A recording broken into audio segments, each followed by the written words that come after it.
One of the greatest challenges facing police in the current political climate is dealing with the aftermath of shooting down violent offenders, whom much of the public sees as martyrs even when these individuals endangered the lives of police officers.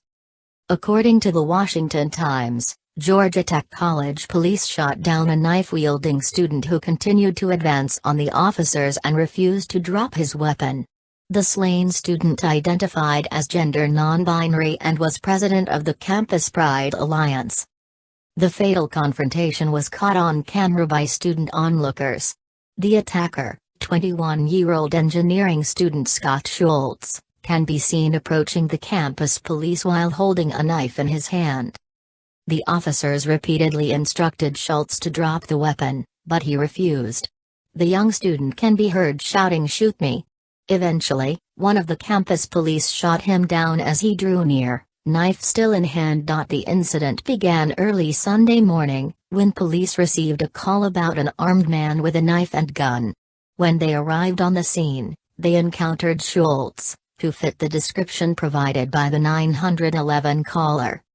As the Washington Post reports, Schultz himself was the one who made the phone call.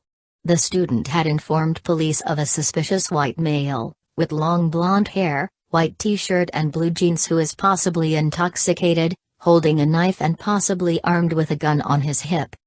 Investigators who examined Schultz's body found that the weapon on his person was a multi-purpose tool containing a knife.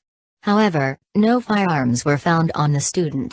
Further developments led police to believe Schultz committed suicide by cop.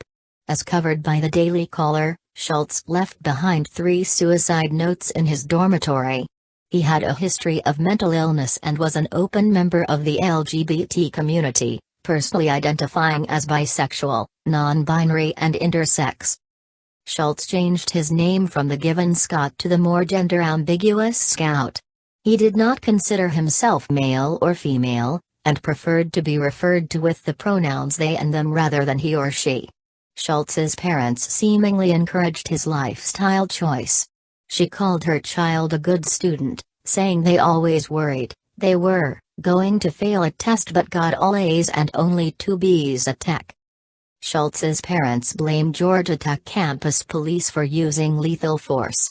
The officer fired at Schultz in the chest with a shot that proved lethal. As NY Daily News notes, the student's father at a press conference Monday asked, "Why did you have to shoot? Why did you kill my son?" The family lawyer says Schultz was having a mental breakdown. Schultz's family are not the only ones blaming the police. According to CNN, a group of about 50 protesters marched outside the campus police station on Monday. They lit a police car on fire and injured 2 officers.